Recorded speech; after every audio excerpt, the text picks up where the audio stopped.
जो एस्ट्रोलॉजी में एक कुंडली मिलान होता है, हुँ, जहाँ कई लोग अपने विवाह के लिए कुंडली का मिलान कराते हैं। जी। क्या कुंडली मिलान या फिर हम कुंडली में देखकर उस रिश्ते की समझदारी या फिर साझेदारी कैसी चलेगी उसके बारे में पता लगाया जा सकता है? देखो हमारे क्या होता है कि विवाहों में जो हमारा जो देखने का कारण होता है, मेन होता है हमारे सप्तम स्थान। हुँ। सप्तम स्थान का जो लॉर्ड का स्वामी जो स्वामी है, वो किस स्थान में बैठा है, किस ग्रहों की उस पे दृष्टि पड़ी है। पर हम कुंडली में इस तरीके हाँ, से पता लगा सकते हैं कि हम पिछले जन्म में ऐसे कौन से कर्म करके आए हैं जिसकी वजह से हमें इस जन्म में ये बहुत सारे कष्ट भोगने पड़ रहे हैं, बहुत सारी प्रॉब्लम का सामना करना पड़ रहा है। कुंडली में योग बता जैसे मान लो कि पाप ग्रह है हमारे, अगर सप्तम में शनि है, हुँ, केंद्र में अगर राहु है, हुँ। अष्टम में अगर राहु है, अगर क्या बोलते षष्ठम स्थान में अगर क्या बोलते हैं शनि, मंगल इत्यादि ये ग्रह हैं, तो ये पास्ट की आपको बता दें। अगर मैं बात करूँ तो धनु राशि के नेचर व्यक्ति का कैसा होगा, मीन राशि के व्यक्ति का नेचर कैसा होगा? मीन थोड़ा सोबर होता है, जो जैसे मान के चलिए मीन राशि है वो बहुत अच्छा है, हुँ, उसकी स्वराशि भी है, मूल राशि त्रिकोण मूल राशि भी है, तो उसमें क्या है गुरु अच्छा फल देता है। हुँ, हुँ। धनु राशि इसलिए कहा गया, धनु राशि थोड़ा जटिल होते हैं ऐसे व्यक्ति। तो मतलब 2026 में गुरु का गोचर क्या कह रहा है? मतलब बहुत अच्छा है, बाकी राशि लोग में थोड़ा सा एवरेज है। हुँ, हुँ। मेष राशि लोग अच्छा है, क्योंकि ये इसलिए है क्योंकि ये इनसे क्या बोलते हैं मित्र राशि में आ जाते हैं। मेष राशि है, वृष राशि भी अच्छी राशि, शुभ राशि है, कन्या राशि है, इनके लिए ये शुभ तो फल देगा। राधे राधे मेरे प्यारे दोस्तों, आपका स्वागत है एक और नए एपिसोड में। मैं हूं आपकी होस्ट, आपकी दोस्त भारती। तो एपिसोड बेहद खास होने वाला है क्योंकि आज हम बात करेंगे कुंडली पर। कुंडली में अगर हम विवाह की बात करते हैं, जब कुंडली मिलान होता है, क्या कुंडली मिलान से ही किसी के रिश्ते की लाइफ को हम जान सकते हैं कि पूरी ज़िंदगी वो एक-दूसरे के साथ किस तरीके से बिताएँगे? अब कई बार देखा जाता है कि कई लोग कहते हैं कि हमें पैसा चाहिए। कोई ऐसा उपाय बता दो जिससे हम करोड़पति बन जाएँ। क्या कुंडली में कोई ऐसा योग होता है जिससे हम करोड़पति बन सकते हैं, या हमारी आर्थिक स्थिति किस तरीके की हो सकती है? कई लोग जॉब के लिए बहुत परेशान रहते हैं कि हम करियर में क्या करें? हम बिज़नेस करें या फिर किसी सेक्टर, मतलब किस सेक्टर में जाएँ जहाँ हमें उन्नति मिले? तो आज के सवाल बहुत डेप्थ में होंगे और जानेंगे हम कुंडली से किस तरीके से हम अपने भविष्य को जान सकते हैं, क्या करने हम इस दुनिया में आए हैं। कई लोगों के सवाल होते हैं, क्या सच में एस्ट्रोलॉजी काम करती है? तो आज हम बहुत डेप्थ में जाके बात करने वाले हैं, क्योंकि आज हमारे साथ हमारे स्टूडियो में मौजूद हैं जिनका कई सालों का रिसर्च है और कई सालों की मेहनत है, जो आज हमारे साथ साझा करेंगे, हमसे बात करेंगे। कुछ ऐसे मेरे सवाल हैं जो हमेशा आप लोगों के रहते हैं, जो आज हम शास्त्री जी से पूछेंगे। आज हमारे स्टूडियो में मौजूद हैं कैलाश चंद्र शास्त्री जी। स्वागत करते हैं, वेट नहीं कराते। राधे राधे सर, जय कैसे हैं? श्री राधे। कैसे हैं आप मैं सर? बढ़िया हूँ, आप बताइए कैसे हैं? मैं बहुत अच्छी हूँ सर। जी। सबसे पहला सवाल, हम एस्ट्रोलॉजी पर स्टार्ट करने से पहले मैं ये जानना चाहती हूँ जी। कि आपका रुझान कैसे हुआ? कैसे आप एस्ट्रोलॉजी की तरफ आए? सोचा कि मैं लोगों का भला करूँ और मुझे एस्ट्रोलॉजी की तरफ जाना चाहिए। मुझे बचपन से ही लगा ये कम से कम 10-12 साल की उम्र में जब हम बचपन में थे घर पे, हुँ, हुँ। तो हमको लगा कि चलो ठीक है यार कुछ आध्यात्मिक उन्नति भी हो और ऐसा कार्य किया जाए जो थोड़ा समाज से हट के हो। हुँ, हुँ, काम हुँ। तो सभी व्यवसाय तो सभी करते हैं, बिल्कुल। बिज़नेस सभी करते हैं, नौकरी सभी करते हैं। फिर हमने सोचा चलो ब्राह्मण कुल है, हुँ, जन्म भर अपने कर्मों ने दिया ही है, तो आप उसको क्यों ना उसका फ़ायदा उठाया जाए। हुँ, तो हमारी रुचि जगी। फिर हमने अपनी पढ़ाई के लिए हम स्टडी करने के लिए हम दिल्ली यहाँ पे आए, अपने गुरुकुल में हमने स्टडी वगैरह करी, कर्मकांड किया। एस्ट्रोलॉजी का हमने अध्ययन किया, काफ़ी अच्छे से अध्ययन करा, काफ़ी समय लगा चीज़ों को समझने के लिए। फिर जब हमको लगा कि चलो ठीक है, अब हम ज़रा थोड़ा-सा परिपक्व हो गए हैं, तो हमको लगता है कि चलो अब थोड़ा-सा बाहरी लोगों के लिए, जनमानस के लिए थोड़ा-सा इसको जो है, बाहर इसका विस्तार किया जाए। जनमानस के कल्याण के लिए इसको जो है, बताया जाए, बोला जाए। तो इस हिसाब से हमने जो है इसको करने की कोशिश करी है और आज हम जो आपके सामने हैं, इसके बारे में आपसे वार्तालाप करेंगे। बहुत-बहुत धन्यवाद आपका, जो आपने जो है स्टूडियो में हमें बुलाया, इस ज्योतिष और कर्मकांड के लिए। और आध्यात्मिक सब्जेक्ट जो हैं बहुत अच्छे हैं, जो लोगों को समझ में नहीं आते हैं कि आखिर में हम कौन हैं, कैसे हैं, क्या हैं हुँ, बिल्कुल। और हमारा पहले कैसे क्या है, पास्ट, हुँ, प्रेज़ेंट, फ्यूचर की उसमें हम रहते हैं, बहुत परेशानी में रहते हैं, दुःख में रहते हैं। जनरली हमको पता नहीं होता। अगर हम उसके बारे में अच्छे से गहन करके स्टडी करके जानेंगे, तो हमको लगेगा कि हमारा आंसर भी हम ही हैं, हमारा क्वेश्चन भी हम ही है और आंसर भी हमारे अंदर ही है। हुँ, मतलब कहीं बाहर नहीं जाना पड़ेगा। ठीक बिल्कुल। है? बहुत चीज़ें। तो इसलिए मुझे लगा कि ठीक है, अब आप थोड़े इतने परिपक्व हो गए हैं, इसलिए जनमानस क्लब जो है उसको अब आपका कार्य जो है उसको आप आगे बढ़ाइए और जनस मानस के इसमें जो कल्याण हो सके, बिल्कुल। बस इसी से। बहुत अच्छा है, मतलब सही एक डिसीजन लिया। अब आता है सर, कई लोगों के सवाल होते हैं, कई लोग एस्ट्रोलॉजी पर बिलीव नहीं करते, जी। पर मैं ये जानना चाहती हूँ कि जो एस्ट्रोलॉजी में एक कुंडली मिलान होता है, जहाँ कई लोग अपने विवाह के लिए कुंडली का मिलान कराते हैं, जी। क्या कुंडली मिलान या फिर हम कुंडली में देखकर जी। विवाह का एक सही समय हुँ। और उस रिश्ते की समझदारी या फिर साझेदारी कैसी चलेगी, उसके बारे में पता लगाया जा सकता है? बिल्कुल, अवश्य लिया जा सकता है। देखो हमारे क्या होता है कि विवाह में जो हमारा जो देखने का कारण होता है, मेन होता है हमारे सप्तम स्थान। हुँ, सप्तम स्थान का जो लॉर्ड का स्वामी जो स्वामी है, वो किस स्थान में बैठा है, किस ग्रहों की उस पे दृष्टि पड़ी है। देखो हुँ, 2 प्रकार के ग्रह हैं हमारे, एक शुभत्व में जाते हैं हुँ, और हुँ, एक पापत्व में जाते हैं। हुँ, हुँ, हुँ, जितने शुभ ग्रह हमारे जिसे कहते हैं केंद्र जिसे कहते हैं 1, 5 और 9 इसे कहते हैं हम त्रिकोण, त्रिकोण, ठीक है? राइट। इसमें जो है लक्ष्मी का वास कहा गया है। हुँ, हुँ, हुँ, 1, 4, 7 और 10 इसे कहते हैं हम विष्णु, हुँ, ठीक है? इसमें क्या कहते हैं, यह है विष्णु का, जिसे कहते हैं हम त्रिकोण, हुँ, ठीक है? तो ये पूरा केंद्र और त्रिकोण जिसे पूरा मिला के कहते हैं लक्ष्मी नारायण योग योग। बनते हैं इससे, ठीक हुँ, है? हुँ, अब इसमें जो ग्रह होते हैं, फर्स्ट में, फोर्थ में, नाइन्थ, फिफ्थ में और अपने सेवंथ में, 10th में, इनमें जो शुभ ग्रह हैं मान के चलिए आप, तो वो अपनी दशा में आप जैसे मान लो अगर आपका सप्तमेश है, सप्तमेश अगर लग्न के साथ युति करता है, हुँ, केंद्र में ही है वो, तो विवाह के अच्छे रुझान होते हैं। विवाह बहुत जल्दी ही अच्छी उम्र में हो जाता है।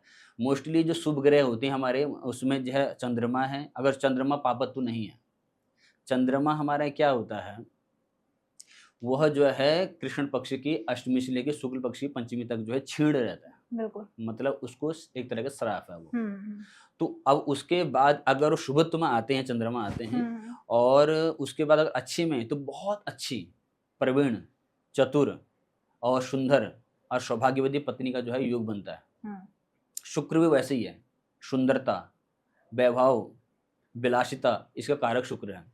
चंद्रमा, शुक्र हो गया, बुध हो गया, आपका गुरु हो गया, हुँ, ठीक है? ये जो है अगर केंद्र में अच्छे स्थान में बैठे हुए हैं, हुँ, अच्छे योग बना के बैठे हैं, तो ये ज़्यादा से ज़्यादा विवाह आपके 20 से 28 के बीच में, 20, 22, 24, 26, 28 अगर इनमें पाप ग्रह नहीं दिखेंगे। हुँ, जितने पाप ग्रह दिखेंगे, अगर एक पाप ग्रह दिखेगा तो 1 साल आपका आगे बढ़ शादी में जाएगा। और डिले हो जाएगा। इसमें सबसे ज़्यादा महत्वपूर्ण ग्रह जो हैं वो है शनि। हुँ, शनि क्या करता है, अगर जिस स्थान में बैठता है, अगर उस स्थान को देखते हुए जहाँ दृष्टि मारते, इसे कहते हैं कि योग दृष्टि, जिसे कहते हैं इसकी जो हुँ, है वक्र दृष्टि पड़ती है। 3, 6, 3, 7 और 10 की इसकी वक्र दृष्टि होती है। हुँ, हुँ, तो जहाँ पे देखता है वहाँ विध्वंस करता है। जिसके साथ बनाएगा, चंद्रमा के साथ बैठेगा तो विष योग बना देगा, हुँ, ठीक है? तो पत्नी आपको रुग्णी मिलेगी, विवाह तो होगा, डिले होगा पर वो रुग्णी बना देगा। उसको फेफड़े को बीमारी, उसको क्या बोलते हैं कि मानसिक बीमारियाँ, जिसे हुँ, कहते हैं डिप्रेशन, डिप्रेड चले जाएगा, डिप्रेस चले जाता है, हुँ, ठीक हुँ, है? हुँ, अब इन योगों में क्या होता है, अगर पाप ग्रह नहीं हैं, केंद्रगत में शुभ ग्रह में सप्तमी से और लग्नेश की युति बनी है, हुँ, और क्या बोलते हैं बृहस्पति गोचर वश में हुँ, 1, 5 और 9 जिसे कहते हैं 1, 5 और 9 में आता है, हुँ, हुँ, हुँ, इन स्थानों में आते हैं। और क्या बोलते हैं सप्तमेश से और केंद्र से इनकी युति होती है शुभ ग्रहों से, या सप्तमेश के लॉर्ड से या लग्नेश से या एकादश के स्वामी से इनकी युति बनती तो डेफिनेट आपकी विवाह उस साल में हो तय जाए। मानी जाती है। और ये है भी। हुँ, हुँ, हुँ, हमारा क्या विवाह का कारक जो है लड़की के कुंडली में देखा जाता है गुरु और लड़के के लिए देखा जाता है शुक्र। शुक्र। तो अगर गुरु उच्च का है, स्वराशि का है, केंद्रगत में है, अपने राशि मित्र राशि का है, अपने स्व नक्षत्र में है, तो ये क्या है बहुत जल्दी विवाह करने वाला है। हुँ, गुरु बहुत ही अच्छा ग्रह है। सिर्फ गुरु विवाह नहीं कराता, ये विवाह का कारक भी है, ये संतान का कारक भी है। ये आपके समाज में स्टेटस जिसे कहते हैं हम, प्रतिष्ठित जिसे कहते हैं हम, कैसे रहना है, उसके लिए भी है, ठीक है? और ये क्या बोलते हैं आपकी धन की वृद्धि, शुक्र तो धन देता है, हुँ, पर शुक्र गुरु क्या कहता है उस धन का विस्तार करता है, विस्तार करो, राइट। बहुत लंबे अरसे तक उसको बढ़ाता है, हुँ, हुँ, ठीक हुँ, है? तो ये चीज़ें गुरु करवाता है, विवाह का कारक गुरु है। शुक्र लड़के की कुंडली में अगर शुक्र बढ़िया है, बहुत अच्छा है, तो अच्छी उसकी सुंदर पत्नी मिलेगी, हुँ, अच्छी वाणी वाली मिलेगी, अच्छी जो है क्या बोलते हैं सौभाग्यवती जिसे कहते हैं हम कि लंबे टाइम तक वो जिसे जिसे कहते हैं पार्टनरशिप चलती है। हुँ, हुँ, हुँ, अगर उन पे बशर्ते कि राहु, खासकर राहु और शनि, शनि क्या है हमारे कुंडली में दुःख का कारण है। अच्छा। सारे जो ग्रहों में अगर देखा जाए तो शनि दुख का कारण इसीलिए कि सारे दुख इसीलिए देता है क्योंकि उसको कर्मफल दाता कहा, टाइटल मिला भगवान से। तो उसको कहा कि व्यक्ति के कर्म के अनुसार ही आपको जो है उसके कुंडली में जाना है, ढैया रूप में, साढ़े साती रूप में। अगर वो ढैया रूप में नहीं माने तो फिर उसको साढ़े साती लगाई, अगर साढ़े साती रूप में न माने फिर उसको फिर आप लंबा कर दीजिए। लंबे मीन से होते हैं कि फिर आप वेंटिलेटर में उसको लेटा दीजिए, फिर उसकी मृत्यु भी नहीं आती है।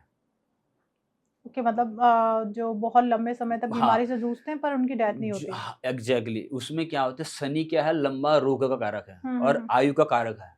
तो कई लोग तो शनि को ये भी कहते हैं फाइनेंस का कारक है, उससे पैसा बहुत आता है। शनि फाइनेंस, देखो दो कारण मैं कहा ना, शनि अगर केंद्र में है, सस योग बना है। सस योग कैसे बनता है? सस योग तब बनता है जब शनि स्वराशि का अपने केंद्र में सप्तम स्थान में है। सप्तम में सप्तम उच्च स्थान में, उच्च का। ठीक है, सस योग जिसे कहते हैं, स्वराशि का, स्वराशि का उच्च तो है ही है वो, स्वराशि का है या अपने केंद्र में है, अपने राशि का है, उच्च राशि का है। सस योग जिसे कहते हैं वो सस योग बनाता है। पंच महापुरुष योग हमारे हैं जिसमें सस योग एक ये शनि का है। ओके, जैसे अभी आपने कई सारी बातें बताई, पर जैसे कुंडली मिलान होता है, किसी के लिए मैरिज करते हैं तो एक दूसरे की कुंडली देखी जाती है, कुंडली मिलान होने के बावजूद भी लोगों का डाइवोर्स हो जाता है। एक दूसरे को लोग पसंद नहीं करते, उनका कहते हैं ना कि आपस में कोई विचार नहीं मिलता है, आपसी में कोई संबंध नहीं रहता है। जब कुंडली मिलान होने के बाद एक एस्ट्रोलॉजर को पता चल जाता है कि इनकी आने वाली लाइफ इस तरीके की हो सकती है, तो क्यों कुंडली का मिलान होता है और क्यों उन लोगों की लाइफ इस तरीके से खराब हो जाती है? अब इसमें थोड़ा सा आपको आध्यात्मिक में चीज में ले जाऊंगा मैं। जी। इसी में जी। देखिए, दो चीज समझिए। मैंने आपसे पहले बोला है, जैसे मान लो हमारे जो एक संचित कर्म है, स्टॉक जिसे कहते हैं, गोदाम हमारा, उसमें से सिर्फ आधा पुण्य और आधा पाप मिले जाते हैं, सिर्फ या तो 80 वर्ष के लिए या 100 वर्ष के लिए। हमारा तो पूरा गोदाम है ना पीछे, ठीक है। ये तो आधा प्रारब्ध का है, ये शरीर तुमको भोगने पड़ेगा, और पीछे का कौन सा कर्म हमारे आड़े आ जाएगा हमें पता नहीं है। और प्रेजेंट में जो हमारा क्रियामाण जिसे कहते हैं वो तेजमय नहीं है, यानी कि वो शक्तिशाली नहीं है, यानी हमने इतना जो है क्या बोलते हैं, हम इतने कर्म हमने करे नहीं। भाई अगर क्रियामाण अगर हमारा तेज होगा तो हमारा प्रारब्ध डाउन हो जाएगा, अगर हमारा प्रारब्ध अगर डाउन होगा तो हमारा क्रियामाण जरूर पकड़ लेगा। भाई पुरुष जो है एक इंसान ही ऐसा है जो प्रारब्ध और कर्म के वशीभूत है। इंसान को फालतू क्या मिला है? एक कर्म करने को, उसको अलाउ करने के लिए बोला है। बाकी कोई भी किसी भी रूप में आप कर्म नहीं कर सकते। कोई भी चीज, जानवर में चले जाओ, कोई पेड़ पौधे जानवर किसी में चले जाओ, उसमें आपको कर्म करने को नहीं मिलेगा। आपके अगर प्रारब्ध में होगा तो आपको मिलेगा, नहीं मिलेगा तो आप वहीं पड़े रहेंगे। बट आपको इंसानी रूप में इसीलिए कहते हैं कि बड़े भाग्य मानुष तन पावा, ठीक है, बड़े भाग्य से जो है मनुष्य का जो है शरीर मिलता है। इसके लिए देवता भी तरसते हैं, और देवता तरसते हैं कि हमको भी मनुष्य रूप मिले। फिर कई लोग कहते हैं कि यार देवता लोग अगर तरसते तो फिर वो क्या बोलते हैं, फिर वो उनको तो देवता लोग क्या बोलते हैं, अमृत पी के वो अमर हैं, स्वर्ग लोगों में रहते नहीं। वो यहाँ आके यहाँ आना ठीक है, इस पृथ्वी में आना ठीक है, पर यहाँ टिकना ठीक नहीं है। वो मोह माया ज्यादा है यहाँ आके यहाँ से आपको पुण्य रूपी वो कर्म अपने अकाउंट में जमा कराने, इसलिए तो कहते हैं कि पुण्य ही करो, आप कर्म ही करो, आप किसी का बुरा मत सोचिए, किसी का खराब मत सोचिए। आप कहे कि मेरा अच्छा हो जाए दूसरे का बुरा हो जाए, बाहर तो ठीक है आपका, पर मनोस्थिति ठीक नहीं है। अंदर जो हृदय की बात है आपके जवान में तब तक नहीं आती क्योंकि आप बोल नहीं सकते, उससे हिचकते हैं, पर आपके अंदर में तो बात चल रही है कि हाँ इससे कैसे बुरा हो। पर हम कुंडली में इस तरीके से पता लगा सकते हैं कि हम पिछले जन्म में ऐसे कौन से कर्म करके आए हैं जिसकी वजह से हमें इस जन्म में ये बहुत सारे कष्ट भोगने पड़ रहे हैं, बहुत सारी प्रॉब्लम का सामना करना पड़ रहा है। कुंडली में कोई ऐसा योग होता है? कुंडली में योग बता, जैसे मान लो कि पाप ग्रह हमारे अगर सप्तम में शनि है, केंद्र में अगर राहु है, अष्टम में अगर राहु है, अगर क्या षष्टम स्थान में अगर क्या बोलते हैं शनि मंगल इत्यादि ये ग्रह हैं, तो ये पास्ट की आपको बता दे कि आप, और खासकर पंचम स्थान, पंचम स्थान, अभी इसके बारे में बात करेंगे। पंचम स्थान में क्या हमारा पुण्य स्थल है, पंचम स्थान में हमारा पुण्य स्थल है, मतलब पीछे के जो कर्म किए हुए हमारे हैं उस पंचम भाव को जो लॉर्ड है वो पंचम स्थान है, उसको हम कहते हैं पुण्य का उद्गम वहां से होता है। वहां पे पुण्य और वहां पर ज्ञान और आध्यात्मिक उन्नति अपने पिछले समय में क्या करी थी वो पंचम स्थान आपको इस जन्म में बताता है। अगर वहां पे बृहस्पति बैठा हुआ तो आप एक आध्यात्मिक होंगे, ठीक है, एक योग गुरु हो सकते हैं, एज ए टीचर हो सकते हैं, और या फिर क्या बोलते हैं, आप क्या बोलते हैं, किसी को ज्ञान दे सकते हैं, आध्यात्मिक के थ्रू दे सकते हैं, एक ब्राह्मण के रूप में दे सकते हैं, कर्मकांड के रूप में दे सकते हैं, ठीक है। और आप क्या बोलते हैं, अगर बुद्ध हैं, व्यापार के तरह नॉलेज उसमें दे सकते हैं। अगर शनि इत्यादि पाप ग्रह हैं, तो आपको बता दें कि फिर आपने पिछले जन्म बहुत ही बुरे कर्म किए थे, तो उस हिसाब से वो आपके पंचम स्थान में, क्योंकि सिर्फ पुण्य का नहीं है वो आपके संतान के लिए भी है। पंचम स्थान, पंचम स्थान पंचम संतान। स्थान संतान का भी है। और पढ़ाई लिखाई विद्या का अध्ययन भी उसी से होता है। छोटी विद्याएं, बड़ी विद्या को जो होता है वो है नवम भाव भाग्येश का, ठीक ओके। है। विदेश का योग बनता है द्वादश स्थान से जब विदेश जाते हैं। तो पंचम स्थान में हमारे क्या है कि अगर पाप ग्रह बैठते हैं तो उसमें संतान की नाश भी होती है। हमने कई ग्रह में कुंडली में देखी है, कई अनगिनत कुंडली में हमने देखा है और योग देखा भी है, बताया भी है और हुआ भी है। अगर शनि है, शनि और बुध केतु बैठ जाए, चंद्र शनि बैठ जाए, और अगर राहु बैठ जाए, इनकी दृष्टि अगर पंचम स्थान पे है, और पंचम अगर पंचम में शनि है या कोई पाप ग्रह कोई भी है, और पंचमी इसका लॉर्ड जो है वो अगर कहीं अष्टम में या रोग स्थान में, सिक्स्थ में या एट्थ में या द्वादश में चले जाएंगे, क्योंकि 6 है, जो छठे स्थान है कुंडली का, वो है रोग का। सारे रोग, जितने रोग होते हैं वहां पे होता है। मृत्यु का स्थान है आपका अष्टम का, अष्टम भाव। द्वादश स्थान है आपका अस्पताल में भर्ती होने का, मोक्ष, जहाँ से आपके प्राण निकलते हैं, ठीक है, वो स्थान है। इन स्थानों में पंचमेश का जाना, पंचम भाव का कारक गुरु, वो संतान कारक भी मैंने आपको पहले बताया, पंचम पति का कारक भी है, संतान का कारक भी है। तो वो अगर वो क्या बोलते कारक, अगर उसका पंचम भाव का कारक अगर वो पाप ग्रहों के साथ में है, या फिर वो शुभ अब क्या बोलते हैं अशुभ स्थिति में है, या मार्केट स्थान में है। मार्केट हमारे द्वितीय स्थान है, थर्ड है, सेवंथ है और एट्थ है, जिसे कहते हैं। अष्टम से अष्टम होता है हमारा थर्ड स्थान, तो वो प्रतिनिधित्व करता है हमारा मृत्यु का। द्वितीय और सप्तम स्थान है हमारा मार्केश। इन लॉर्डों की जब दशाएं आती हैं, तो आदमी अगर बहुत घनिष्ठ, बहुत ज्यादा अगर पाप ग्रह ज्यादा हैं, तो उसकी मृत्यु इन्हीं स्थानों से, इन्हीं के ग्रह क्या बोलते हैं स्थानों के स्वामी के दशा अंतर्दशा में उनकी मृत्यु निश्चित हो जाती है। एक सवाल मैं आपसे कर सकती हूँ, थोड़ा कंट्रोवर्सी है कि 12 राशि होती हैं, बस एक कर्क राशि और सिंह राशि को छोड़कर, जिनके कर्क के चंद्रमा, सिंह के सूर्य हैं, बाकी की जो राशियां होती हैं उनके स्वामी एक ही होते हैं। जैसे वृषभ एंड तुला के शुक्र हैं, ठीक है, और मिथुन एंड कन्या के बुध हैं। अगर हम 12 घर बनाते हैं तो कहीं ना कहीं ये कनेक्शन तो बैठेगा कि एक घर के, दो घर के जो प्लानेट हैं वो एक दूसरे से संबंध बनाएंगे ही बनाएंगे। तो क्या लगता है पूरी लाइफ लोगों की कष्ट में निकलेगी अगर किसी का ग्रह 6, 8, 12 में आके बैठ जाता है?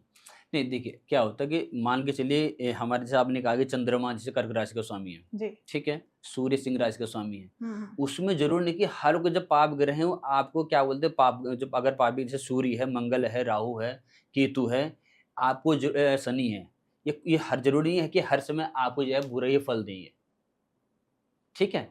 ये आपको बुरा फल देने हर समय, ये लोगों की भ्रांतियां हैं कि शुभ ग्रह अगर जो गुरु हैं, बृहस्पति हैं या चंद्रमा है, ये फल आपको अशुभ फल नहीं दे सकते हैं, ठीक है। और अगर अपने स्थान में भी हैं, ये भी तो देखिए ना, अगर अपने स्थान में है तो कितना अंशक है वो। जैसे मान लो अपने राशि का ही है वो, गुरु को पकड़ लीजिए आप जी। गुरु मिथुन, धनु और मीन राशि का स्वामी है। मीन राशि में बहुत अच्छा फल देता है वो, ठीक है, बहुत अच्छा फल देगा। पर अगर धनु राशि को तो खराब फल देने लग जाएगा। धनु राशि वाले जातक जो है थोड़े से अटपटे से होते हैं, मतलब इनके साथ संबंध में थोड़ा मुश्किल सा होता है। धनु राशि वाले राशि, इनके संबंध अगर किसी के साथ हमने देखा है कि किसी के साथ अगर संबंध होते हैं, थोड़ा सा मतलब स्वभाव में थोड़ा सा अटपटा, मतलब बनाने की कोशिश नहीं करते किसी चीज को। अगर मैं बात करूं तो धनु राशि के नेचर व्यक्ति का कैसा होगा, मीन राशि के व्यक्ति का नेचर कैसा होगा? मीन थोड़ा सोबर होता है, जो जैसे मान के चलिए मीन राशि है वो बहुत अच्छा है, उसकी स्वराशि भी है, मूल राशि, त्रिकोण मूल राशि भी है, तो उसमें क्या है गुरु अच्छा फल देता है। धनु राशि इसलिए कहा गया, धनु राशि थोड़ा जटिल होते हैं ऐसे व्यक्ति, इससे कॉम्प्लिकेटेड टाइप के, थोड़ा जटिल होते हैं, इनको थोड़ा समझना, चाहे मेल हो चाहे फीमेल हो, जिनको धनु राशि होगी वो थोड़ा जटिल होते हैं, और खासकर विवाह संबंधी चीजों थोड़ा तालमेल बिठाने में थोड़ा इनको दिक्कत तो आती ही आती है, ठीक है। अगर मान के चलिए आप, हमने बोला आपको धनु, अगर मीन राशि में अगर क्या बोल धनु राशि में आपको गुरु है, ऐसे नहीं कि उसने खराबी देना है, अंश होते हैं। एक राशि की 4 अवधियां होती हैं, ठीक है, जैसे एक व्यक्ति की होती है, मान लीजिए एक क्या बोलते बाल्यावस्था, कुमारावस्था, युवावस्था और वृद्धावस्था, 4 अवस्थाएं होगी। वैसे भी एक ग्रह की होती है, एक ग्रह की हुई तो एक ग्रह 1 से 6 अंश तक वो बाल्यावस्था, बाल्यावस्था, 6 से 12 क्या बोलते हैं वो रहेगा आपका कुमारावस्था, ठीक है। और 12 से 18 रहेगा वो आपका युवावस्था, युवावस्था, और उसके बाद फिर वो 24 से रहेगा 30 रहेगा, 18 से 24 रहेगा वो अपना वृद्धावस्था में, ठीक है। 4 हो गए, 4 हो गए। अब उसके बाद फिर 24 से जब 30 जाएगा फिर वो है मृत अवस्था की ओर चले जाएगा। ओके, पंचम वाला जिसे कहते हैं। अगर किसी प्लानेट की डिग्री 28 मतलब 24 से लेकर 30 की है, हम हाँ, वही बात करें, हाँ, तो वही वो वृद्ध अवस्था में उन- मतलब मृत्यु वाली अवस्था में तो उनकी जो एनर्जी वो काम नहीं करेगी फिर? बिल्कुल जर्जर अवस्था है वो तो वृद्धावस्था भी जर्जर है। इसीलिए कहा कि जो हमारे जो अगर जो सक्रिय ग्रह हैं, जो अच्छे फल देने वाले ग्रह हैं, वो 15 से 24 के बीच में ही है। तो वही अब मान लेते किसी के कुंडली में चंद्रमा 28 डिग्री का है, तो किस तरीके का फल देगा? क्षीण है, वो मृत अवस्था में है। चंद्रमा हो चाहे इवन कोई भी ग्रह हो, उसमें वो एक मंगल को छोड़ के, मंगल 28 अंश का उच्च का है, मंगल जो है 28 अंश का उच्च का होता है, शुक्र 27 अंश का उच्च का होता है। इनको छोड़ के क्या होता है कि मैंने कहा ना कि 24 अंश तक में सारे ग्रह जो सक्रिय होते फल देने में सक्षम हैं। 15 से 24 अंश तक में अगर कोई ग्रह होगा वो आपको पूर्ण फल देगा और सक्रिय भी होगा। अगर शत्रु राशि में होगा तो एक होता है पूर्वार्ध और एक होता है उत्तरार्ध। मान लो कि वो हर समय खराब नहीं देगा वो, अगर 15-30% है तो अगर पहले 1 से 15% आपको खराब देगा तो 15 से 30% आपको सही भी देगा। भाई जिस स्थान में अगर वो बैठा है तो उसमें कहीं ना कहीं शुभ ग्रहों की दृष्टि भी तो पड़ेगी, या फिर शुभ ग्रहों की अगर दशाएं आएगी उस लॉर्ड के स्वामी के साथ बैठा हो। मान लो अगर मैंने आपसे कहा कि धनु राशि में अगर गुरु है, धनु राशि का गुरु है, अगर गुरु क्या बोलते हैं उसमें क्या बोलते हैं, वैसे तो स्वराशि क्या वो खराब फल ज्यादा देता नहीं है, ठीक है, मान के चलिए, पर अगर उसमें पाप ग्रह की दृष्टि है, मान लो शनि की है, शनि ने देखा, अब शनि क्या है कि उसके सुबत्व को खींच लेता है। ओके, शनि में जो पावर है वो उनके सुबत्व को, जो गुरु के सुबत्व का उसको खींच लेता है, ठीक है। और शनि ने यहाँ से तो उसको वीक कर दिया, बट और ग्रह भी तो हैं, 9 ग्रह में 8 ग्रह और भी हैं, 7 ग्रह और भी हैं। अगर शुक्र की दृष्टि पड़ जाएगी या क्या बोलते हैं चंद्रमा की दृष्टि पड़ जाएगी या बुध की दृष्टि पड़ जाएगी तो वो क्या होता है, भंग हो जाता है। जैसे मान लो एक अगर मीन राशि है, मीन राशि में शुक्र उच्च का है और बुध वहां पे नीच का हो गया, मीन राशि में, ठीक है, नीच का हो गया, तो वहां पर नीच भंग प्राप्त हो जाएगा और वहां बुध जो है अच्छा फल देने लग जाएगा। ओके, अभी हमारी ऑडियंस थोड़ा सा, क्योंकि मुझे थोड़ी आती है एस्ट्रोलॉजी तो मैं अच्छे से समझ पा रही हूँ, पर ऑडियंस कहीं ना कहीं कंफ्यूज होगी। आप मुझे सिंपल बताइए कि उच्च का ग्रह क्या होता है और नीच का ग्रह क्या होता है, ये कुंडली में क्या है? उच्च का जैसे हमारे 12 राशियां हैं, 12 राशि में जिससे मान के चलिए आपने बताया कि हमने बताया आपको पहले बताया कि मेष और वृश्चिक राशि का स्वामी जो है आपका मंगल है, और वृष और तुला राशि का स्वामी हमारा शुक्र है। मिथुन और मीन राशि का स्वामी मिथुन और क्या बोलते कन्या राशि का स्वामी हमारा बुध है। कर्क राशि का स्वामी हमारा चंद्रमा है। सिंह राशि का स्वामी हमारा सूर्य है, ठीक है। और उसमें फिर हमारा आ गया धनु और मीन राशि का स्वामी हमारा गुरु हो गया। अब मकर और कुंभ राशि का स्वामी हमारा शनि हो गया, ठीक है। सबको दो सिर्फ सिवाय सूर्य चंद्रमा के अलावा सबको 2 ग्रह राशियां मिली। अब इस उच्च को नीच का क्या है, मेष राशि में सूर्य उच्च का हो जाएगा, ठीक उससे 7वें स्थान में तुला राशि आती है, उस तुला राशि में वो नीच का हो जाता है, और वो राशि हुई शुक्र की, क्योंकि वो इसलिए भी हो जाता है कि उसकी राशि का स्वामी जो है, जो तुला राशि उसका स्वामी है शुक्र विनस। अब उसका स्वामी जो है शुक्र है तो उससे शत्रुता है सूर्य की, ठीक है, उसकी वजह से भी हो गया। और चलो, और उससे एक से जो ये ग्रह का है कि जो अगर जिस स्थान में बैठे उससे ठीक 7वें स्थान में उसे नीच का अपना फल देना, ठीक है। वृष राशि का चंद्रमा 3 अंश का उच्च का होता, उतने ही अंश का अगर वृश्चिक राशि में बैठ गया तो वो नीच का हो जाएगा। मिथुन राशि में आपका, मिथुन राशि में क्या बोलते बुध है, मिथुन और कन्या का स्वामी, और क्या बोलते हैं कन्या राशि में उच्च का हो गया आपका बुध 15 अंश का, 15 अंश का, और उतना ही अंश का वो नीच का हो जाएगा आपका मीन राशि में। मैंने कहा ना कि अपने से 7वें स्थान में, अपने से 7वें स्थान में।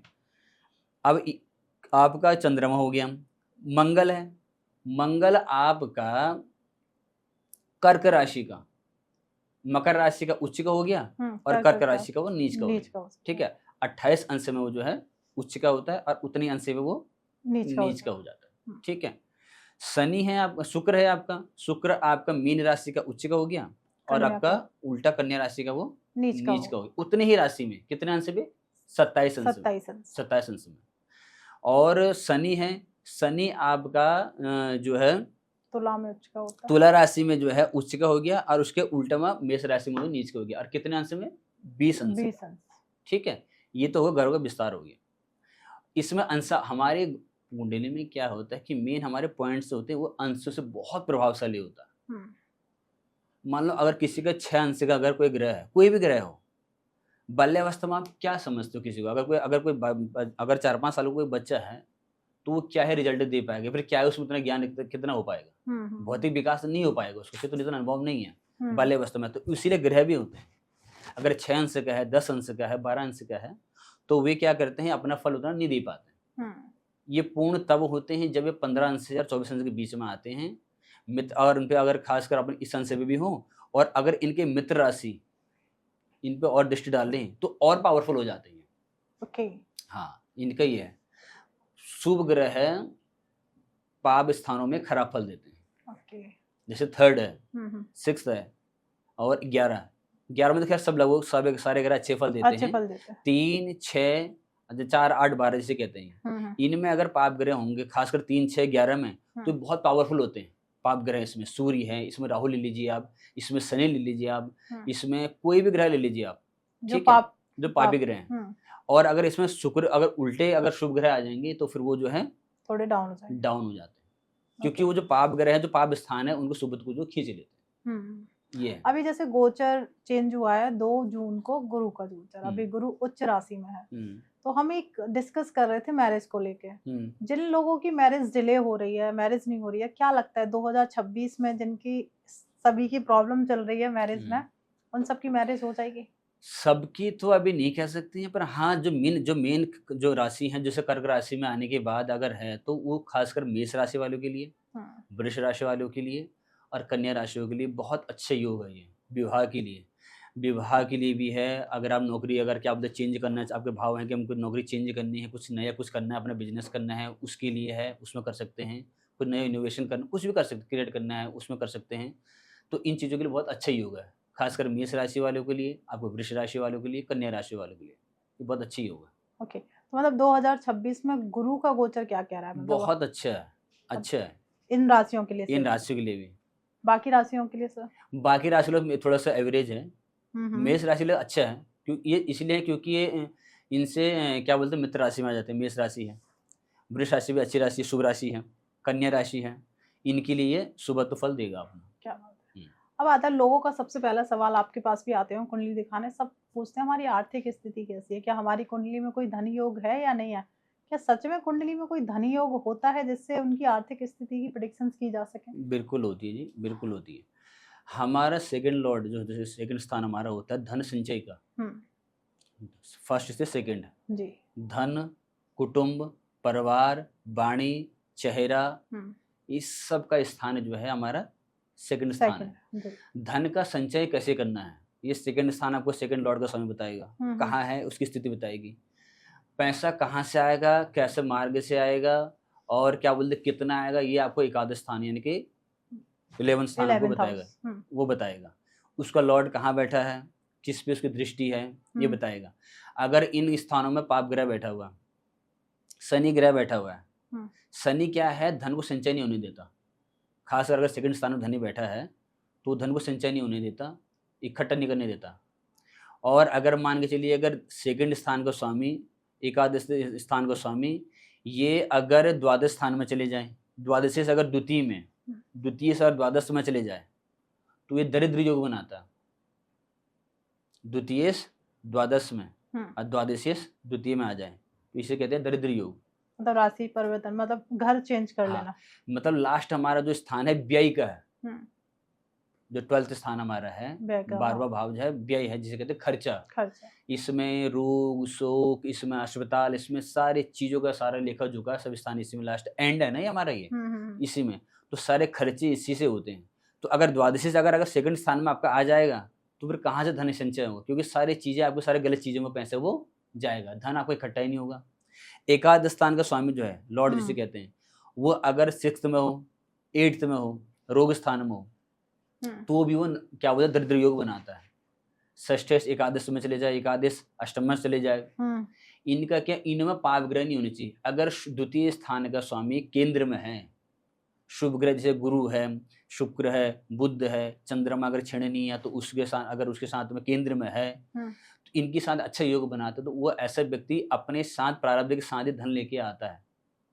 पर आप इसको बिल्कुल क्या बोलते हैं, ये बिल्कुल इसको यथार्थ में या ना लेके भी हम कर्महीन हो जाए, मतलब हमारा आर्थिक स्थिति में कहने का मतलब हमारा है, पहले ज्योतिष को समझना पड़ेगा। ज्योतिष शास्त्र क्या है कि आपको मार्गदर्शन के लिए किस मार्ग, जैसे गुरु है, गुरु आपको बताता है कि आपका किस आप क्या बोलते हैं, आपका मार्ग क्या है, आपको किसी ओर जाना चाहिए, आपको क्या करना चाहिए, हमको गुरु बताते हैं। हमारा अच्छा क्या, हमारा बुरा क्या क्या है, ठीक है, वैसे ही है।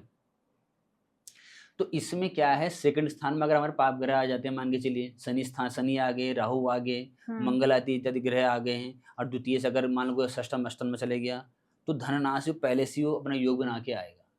पर ये बिल्कुल नहीं कि हमारा प्रारब्ध जो हमारा छोड़ दे, नहीं, हमारा क्रियमाण जोर पकड़ लेगा तो पीछे वाले हमारे स्थान जो हमारे स्टॉक है वो भस्म हो जाता है। पर उतने हमारे पावरफुल कर्म होने चाहिए प्रेजेंट के, राइट, क्योंकि हमारे पीछे का गोदाम भी है ना, उसमें जिसे कहते हैं ना तीली लगाने से, गोदाम में आग लगाने में अगर कह सकते हैं, अगर वो करेंगे हम, उसको भस्म करने की अगर ताकत है, वो क्रियमाण में है, इस क्रियमाण में है। पर हम वो ना करते हुए हम बैठ जाते हैं प्रारब्ध के वशीभूत होकर। ज्योतिष आपको ये कहता है, ज्योतिष मतलब क्या है, लोगों ने पहले बार तो आज ज्योतिष कहते तो हैं लोग, जो काफी लोग ज्योतिष कहते हैं, ज्योतिष का मीनिंग नहीं समझते। ज्योतिष का मतलब क्या है, ज्योति प्लस ईश, वो ज्योति जो हमारे अंधकार में जीवन को ईश्वर रूपी परमात्मा, जैसे परमात्मा की ओर, ज्योति की ओर ले जा सके, वही तो ज्योतिष है। ठीक है, हमारे जीवन में अंधकार में ही है, हमको रास्ता नहीं मिल रहा है, तो हमको ज्योति की जरूरत है, प्रकाश की जरूरत है, तो ईश्वर रूपी प्रकाश की ओर हमको ले जाने के लिए ही तो ज्योतिष का बना। और ये कोई शास्त्र नहीं है, ज्योतिष कोई शास्त्र नहीं, ये देवी है। अच्छा, ये देवी है, नियम है, देवी बनाया गया है। कोई कहेगा हमने इसको लिखा है, हमने कुछ बनाना है, ये देवी है। तो हर कोई इसका अध्ययन नहीं कर सकता है, इसमें हर कोई इसको पढ़, सबकी इसकी इतनी मर्यादाएं हैं। तो ज्योतिष शास्त्र को पहले पढ़ना, उसका उसके अच्छे से मनन करना, फिर जाके उसको प्रेडिक्ट करना, हर चीज़ के बारे में नॉलेज होना चाहिए। ठीक है, तो अब अगर पाप ग्रह अगर सेकंड स्थान में बैठ जाएंगे, एकादश स्थान में बैठ जाएंगे, खासकर एकादश स्थान में फिर भी चलो ठीक है, मान लीजिए आप, जैसे मान लो सब ग्रह अच्छे फल ही देते हैं उसमें, उसका तो है ही है, पर उसके लॉर्ड अगर एक्सचेंज हो जाते हैं, अगर धनीश और द्वितीय और एकादश आएगा तो बहुत अच्छा योग बन जाएगा वो, महालक्ष्मी योग उसे कहते हैं। द्वितीय और एकादश स्थान अगर का योग युति बनी, अगर खासकर केंद्र बने, तो महालक्ष्मी योग है वो, धन की उसको कभी जो है कमी नहीं होती है। बट वही स्थान अगर द्वितीय और धनीश अगर क्या बोलते हैं षष्टम में और अष्टम में चले जाएंगे, मृत्यु और रोग स्थान में चले जाएंगे, या द्वादश स्थान में चले जाएंगे, तो वो आपका धन का नाश करेंगे। ऐसा व्यक्ति धन का नाश ही करता है, अब गलत व्यय करता है, खासकर अगर अष्टम में चले जाए तो, क्योंकि गलत चीजों में करता है। हाँ, शुभ ग्रह हमारे कुंडली में होनी चाहिए धन योग के लिए। जैसे मान के लिए शशि योग है, गज केसरी योग है, ठीक है, मालव्य योग है, भद्र योग है, हंस योग है, ये सब चीजें हैं। ये योग अगर हमारे बनते हैं तो केंद्र में हैं, चंद्रमा से देखा जाता है, चंद्रमा से गुरु, बृहस्पति, बुध, कोई भी अगर शुभ ग्रह हैं तो बहुत शुभ योग बनाते हैं धन के लिए, आर्थिक स्थिति के लिए अच्छा योग बनाते हैं। सिर्फ हमारा प्रेजेंट प्रारब्ध कैसा, हम उसके वजह नहीं, हमारा जो प्रारब्ध हम ठीक है, हम उसको एक्सेप्ट कर लिए, पर अपने उसमें हम प्रेजेंट को खराब नहीं कर सकते। हमारे लिए कहा हमको क्रियमाण बनो आप, एक संचित है, ठीक है, प्रारब्ध है और क्रियमाण है, 3 प्रकार के कर्म है, संचित, प्रारब्ध और क्रियमाण। प्रारब्ध तो हम चल रहे हैं और संचित से हम जो है क्रियमाण से हम कर रहे चीज। अब आता है कई लोग पूरी लाइफ मेहनत करते हैं, अभी हमने कर्म की ही बात किया, पूरी लाइफ इतनी ज्यादा मेहनत करते हैं हर फील्ड में, फिर भी उनको वो सक्सेस नहीं मिलती, उसका रीजन क्या है, क्यों नहीं मिल पाती है? रीजन वही जैसे मैंने आपसे बताया, इसी आंसर में जब अपने आपसे आंसर पहले किया तो उसी आंसर का टॉपिक ये उसी में इसका छुपा है कि प्रारब्ध के वसूद हमारे जो कर्म होते हैं, पहले के जो हम्म, कर्म होते हैं, उनके वसूद आके जो है पाप ग्रह हमारे धन क्षेत्र में, हमारे पंचम स्थान में, हमारे भाग्य क्षेत्र में या हमारे कर्म क्षेत्र में आके वो बैठ जाते हैं हम्म, और हमारे जो कार्य में हैं या हमारे लाइफ में जो है वो क्या बोलते हैं, अवरोध उत्पन्न करते हैं। अगर हम कर्म लॉर्ड हमारा है, कर्म क्षेत्र हमारा 10वें स्थान बोलते हैं उसको, पाप ग्रह उसमें है, ठीक है, पाप ग्रह की युति बन रही है, तो हम कितने भी मेहनत कर लेंगे, कितनी भी मेहनत कर लेंगे, हमारे हाथ में कुछ नहीं लगता। रीजन क्या है? पाप ग्रहों का, ठीक है। दशा महादशा अगर किसी ग्रह की आती है, ठीक है, पाप ग्रह की आती है, और अगर उसमें अगर दशम में दृष्टि पड़ी है तो वो भी नुकसानदेही है, गलत वे में जाएगा, वो धन आपको गलत वे में जाता है। दशमी इसमें अष्टमी की दशा आएगी, ठीक है, या अष्टमी इसमें षष्ठी की दशा आएगी। हमारा क्या है, जो षष्ठम स्थान है वह नौकरी का, योग्यता प्रतियोगिता का, जहाँ से हम नौकरी करते हैं वो है हमारा षष्ठम स्थान। जहाँ हमारा व्यापार है वो है हमारा सप्तम स्थान, ठीक है। और दसम स्थान हमारा है कर्म क्षेत्र। व्यवसाय को हम क्या कर सकते हैं, डेवलप क्या कर सकते हैं, किस स्थान में और ले जा सकते हैं, हमको और क्या क्या कुछ नई इनोवेट क्या करना चाहिए, मतलब हमको चीज़ों को और कैसे बेहतर करना चाहिए, वो हमारा कर्म क्षेत्र ही बताता है। उसको स्वामी अगर अच्छे ग्रह में, कुल मिला के है कि अगर केंद्रगत में ही बैठा है, केंद्र में, फिर आपको उससे तकलीफ नहीं होगी। तो महाराज जी, जैसे अब कई लोग रत्न पहनते हैं या फिर आजकल पैसे उसके लिए उपाय करते हैं, बहुत सारे उपाय ऐसे हैं जो स्पेशली आर्थिक स्थिति को सुधारने के लिए किए जाते हैं। क्या उपाय सच में काम करते हैं, और करते हैं तो ऐसा कौन सा उपाय है जो लोगों को करना चाहिए? उपाय लोगों को क्या है, अपनी ग्रह स्थिति, अगर कोई की देखा देखी नहीं कभी नहीं करनी चाहिए आदमी को। अगर पहले अपने किसी योग्य ब्राह्मण से पहले अपनी कुंडली को दिखाएं आप। अगर माने मैंने कहा कि मैंने पन्ना पहनना है कि यार, तो उसने कहा मैंने ये पन्ना पहन लिया, तो देखा देखी करके नहीं होता। अगर हमारे कुंडली में अगर योग, धन का योग अगर नहीं बन रहा है, कोई अगर आर्थिक स्थिति खराब है, अगर उस ग्रह हमको अलाउ करे कि हमको इसके स्टोन पहनना है ग्रह, तो उस हिसाब से बनाते हैं। मान के चलिए अगर जैसे गुरु आपका खराब है केंद्र में ही हो, पर थोड़ा सा अंशों में कम है, क्योंकि जैसे थर्ड स्थान है उसका नग नहीं पहना जाता। थर्ड स्थान हो गया, सेकंड, जो मार्के स्थान होते हैं इनका नग नहीं पहना जाता, ये नेगेटिव वे में चले जाते हैं। केंद्र के नग पहने जाते हैं और अच्छे फार्प हुए, जैसे हमारा पुखराज है, व्हाइट पुखराज है, आपका क्या बोलते हैं पीला पुखराज जिसे कहते हैं, येलो कहते हैं। ये आर्थिक व्यवस्था के लिए भी, संसार में क्या बोलते हैं अपना सांसारिक सुख भी, और क्या बोलते हैं समाज में प्रतिष्ठा भी, अपने धन की व्यापार को वृद्धि के लिए भी और विस्तार के लिए बहुत अच्छा माना जाता है। पुखराज भी, येलो पुखराज भी और व्हाइट पुखराज भी। अगर हम उपाय की बात करें तो कौन सा उपाय करेंगे, क्योंकि ये बहुत कॉस्टली होते हैं, हर कोई इन्हें नहीं परचेज कर सकता, पर हर एक व्यक्ति के लिए धन बहुत जरूरी है। चाहता है अगर कोई मुझे ऐसा घरेलू उपाय मिल जाए, तो ऐसा कौन सा उपाय होगा जिससे वो अपनी आर्थिक स्थिति को सुधार सके और धन का योग बन जाए? धन के योग में सबसे पहले बात तो ये है कि अगर आप मेहनत कर रहे हैं, सबसे पहले धन के लिए हमारा सबसे पहले देखना चाहिए हमको शुक्र की जो स्थिति कुंडली में है, उसके अकॉर्डिंग हम अपना उपाय या क्या कोई प्रयोग हम कर सकते हैं।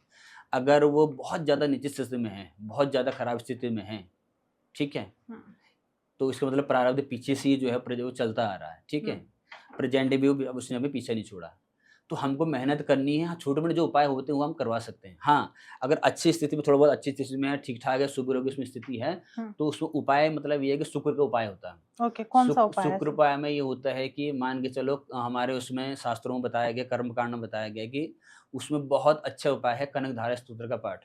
कनकधारा स्तोत्र पाठ होता है, श्री सूक्त का पाठ होता है, इसमें बहुत अच्छा है अगर कोई व्यक्ति कर पाए तो। और इसमें लक्ष्मी जी की उपासना के लिए क्या बोलते हैं, इनके मंत्र हैं, उनके जाप करने चाहिए कमलगट्टे के मंत्र, उससे रात्रि के समय वो तभी बताया जाएगा जब आप उस व्यक्ति की कुंडली देखी जाएगी, उस योग के अनुसार ही बताया जाएगा।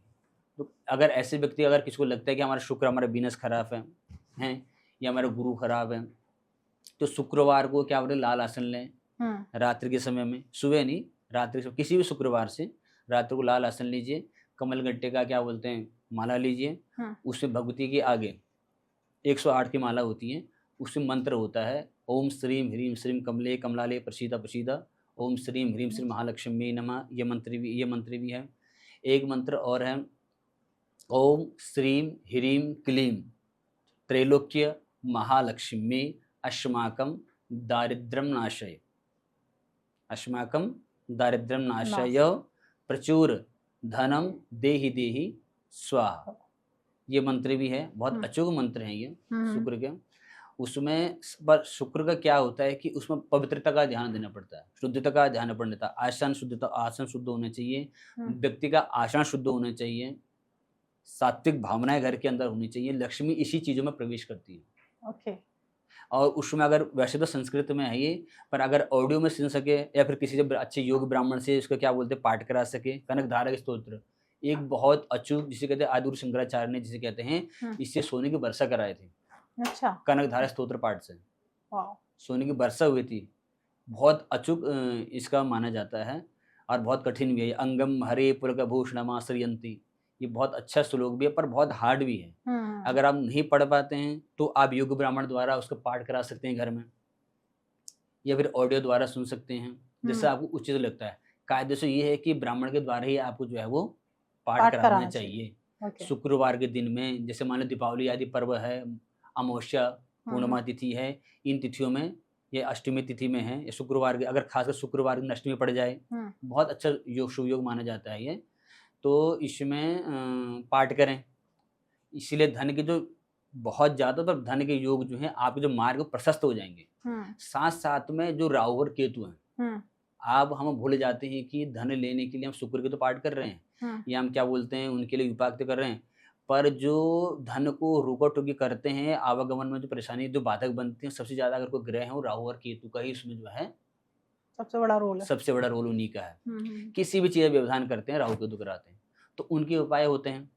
अगर राहु का कोई उपाय करे तो कौन सा करें? राहु का उपाय है, एक तो नॉर्मल, बहुत ज़्यादा नॉर्मल है, जिसे कहते हैं सतनजा, 63 प्रकार के 7 प्रकार का अनाज आता है, उसका आप नॉर्मली अनाज पर डे का अनाज क्या बोलते हैं उसका आप दान कर सकते हैं, पक्षियों को खिला सकते हैं, कबूतर इत्यादि को। और उसमें भगवती महामाया जिसे कहते हैं दुर्गा देवी, जिसे कवच अर्गला कीलक, इनका पाठ कराएं या करें। और लास्ट में सिद्धकुंज का स्तोत्र का पाठ करें आप। ये तो अगर स्वयं सक्षम हैं, पढ़ पाते हैं तो पढ़ें, नहीं तो योग ब्राह्मण द्वारा नवरात्र की आदि तिथि में या पर्वों में, या फिर क्या बोलते हैं अष्टमी आदि तिथि में इनको जो है पाठ कराएं घर में। इनकी अधिष्ठात्री देवी जो है माँ सरस्वती है, वाग्दायनी, राहु की। राहु की जो इष्ट कुल जिसे कहते हैं ना, सबको इष्ट होता है, तो राहु का जो इष्ट देव है वो है माँ सरस्वती।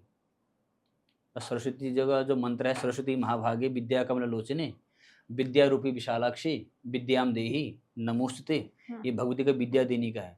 और गायत्री मंत्र का पाठ बहुत अच्छा है, और गायत्री मंत्र पाठ वही करे जो शुच अवस्था में हो, ठीक है। गायत्री मंत्र का पाठ जोर से नहीं होता, ठीक है। उसको से उपांश जिसे कहते हैं, कायिक वाचिक मानसिक 3 प्रकार के हमारे जाप होते हैं, उसमें सबसे कायिक से ज़्यादा उपांशु और उपांशु से ज़्यादा मानसिक सर्वश्रेष्ठ माना गया है। कायिक में बोलते हैं, उपांशु में खाली होंठ हिलते हैं, आवाज़ बाहर नहीं जाती है। मानसिक में होंठ भी नहीं हिलते, बस खाली आपका अपने नाक के टोक पे यहाँ पे आपका जो है दृष्टि यहाँ पे पड़ी है, और आप सिर्फ मन, आपको सामने वाले को लगेगा कि आप खाली बस देख रहे हैं, पर आपको उसको ये पता नहीं कि वो सिर्फ अंदर मन ही मन से जो है वो जाप चल रहा है। पर वो बहुत मुश्किल है वो करना हर किसी के, क्योंकि मन एक जगह टिक नहीं सकते इतनी आसानी से। तो उपांशु बहुत बेहतर है, गायत्री का वो जाप करा सकते हैं, गायत्री का उसका पाठ कर सकते हैं। ये राहु को साधने के लिए बहुत ज़्यादा, क्योंकि राहु सत्ता नहीं किसी के लिए, इसकी लिमिट नहीं है। सब ग्रह की लिमिट है, राहु अपने लिमिट में नहीं रहता। जिसकी बाउंड्रीज नहीं हो वही राहु है। जिसे कहते हैं जो बंध नहीं सकता, जो बंधन में, जिसे कहने की आपको ये नहीं करना, वो कह रहा मुझे यही करना है, राहु है। क्योंकि शरीर नहीं है ना, वो शरीर नहीं है, यहाँ से ऊपर का हिस्सा राहु का, ठीक है। राहु क्या है, अपने माइंड को कंट्रोल करता है। इस माइंड को, जैसे मान को ये माइंड जो है, इस माइंड इतने जो है यहाँ पे, इस माइंड को वॉश करता है वो। भ्रमिति जिसे कहते हैं, दुर्मति जिसे कहते हैं, भ्रम फैलाना जिसे कहते हैं। धुआं है ना, धुआं है, धुआं फैलाता है। इसका एक दूसरा नाम किसे कहते हैं, स्वर भानु। इसका नाम एक स्वर भानु है। तो एक तरह से ये कान में फूंकता है, अच्छा, ग्रह की तरह, कि आप ऐसे करिए। जो आदमी डबल माइंड में होता है, जो आदमी सुसाइड अटेम्प्ट करता है, जो आदमी गलत आचरण करने में चले जाता है, इसका मतलब ये देखिए कि उसका राहु जो है बहुत ज़्यादा जो है वीकनेस में है। ये हमने बहुत जगह कई कुंडलियों में देखी भी। अगर किसी के राहु में मंगल या मंगल के राहु की दिशा चलती है ना, वो व्यक्ति डेफिनेट सुसाइड करता ही करता है। अगर मंगल में राहु है तो वो अपने को सुसाइड करेगा। ये तो अग्नि से जाएगा या फिर सुसाइड करेगा अपने। अगर कोई केतु का उपाय करे तो वो कौन सा करे? केतु भी बहुत अच्छा है। केतु ग्रहों में, केतु ठीक विपरीत उल्टा है राहु से। केतु का काम है, राहु का काम है आपको चढ़ाना। सट्टा बाजार, शेयर बाजार, मार्केटिंग, इनका राजा है राहु। जो शेयर बाजार में जो लोग होते हैं ना, जिनके शेयर्स चलते हैं या शेयर बाजार में जो पैसे छापते हैं, इनका मालिक है राहु। ओके। इसलिए आप देखते हैं ना कि जो राहु आपको बहुत जल्दी ऊपर उठाता है, वो बहुत जल्दी नीचे ही पटक देता है। राहु आपको धनवान बनाता है, धनवान रहने नहीं देता। शनि आपको धीरे धीरे धनवान बनाएगा, एकदम से नहीं बनाएगा, पर आपको करोड़पति बनने रहने देगा। और आपको करोड़पति बनने हैं या बने रहना है? हर कोई बने रहेगा ना। बिल्कुल सिंपल सी बात। बनना है तो भाई बनना तो होगा, फिर नीचे गिर जाएगा। तो राहु का अलग है, वो आपको फैलाता भ्रम में। उसका कार्य ये है कि आपको जो है भटकाना, गलत चीज़ों में ले जाना, कि आप गलत चीज़ें करिए, कि हाँ ये सब चीज़ें ठीक है, ये सब चीज़ें ठीक है, ये तेरे सही है, ये माया सब कुछ, ये सब कुछ तुम्हारे लिए है, चढ़ाएगा तुम्हें। और राहु के विपरीत ठीक उल्टा केतु है, वो है आध्यात्मिक, बहुत अच्छा ग्रह है। हाँ, रोगों के लिए थोड़ा रहस्यमय है। जो ग्रह लाइलाज जो डॉक्टरी पकड़ में नहीं आते, वो केतु है। उसमें बॉडी में पेन तो हो रहा है, डॉक्टर कह रहे हैं इसमें कुछ अल्ट्रासाउंड कुछ आ नहीं रहा। राइट। क्यों नहीं आ रहा? क्योंकि केतु है, रहस्यमय है। ठीक है। और केतु क्या है? एक आध्यात्मिक है, वैराग्य है। उसको मोह माया से कोई लेना देना नहीं है। केतु कहता है कि मोह माया कुछ नहीं है, सांसारिक कुछ नहीं है, आध्यात्मिक मेडिटेशन करो और क्या बोलते हैं परमात्मा को पाओ, ये केतु कहता है।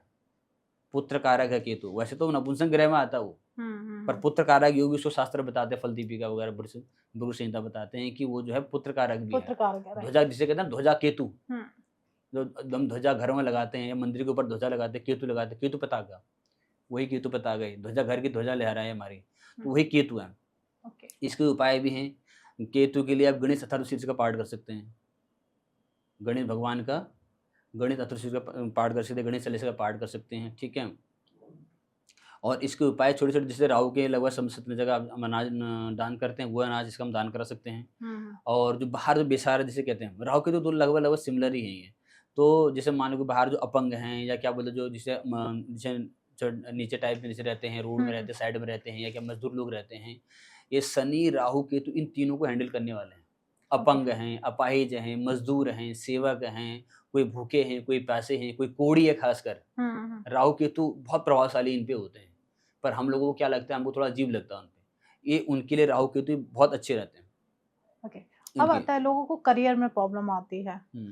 अगर किसी को करियर में प्रॉब्लम आ रही है तो उस दौरान वो कौन सा ऐसा टोटका या कोई ऐसा उपाय करे जिससे उसे करियर में रिलीफ मिले?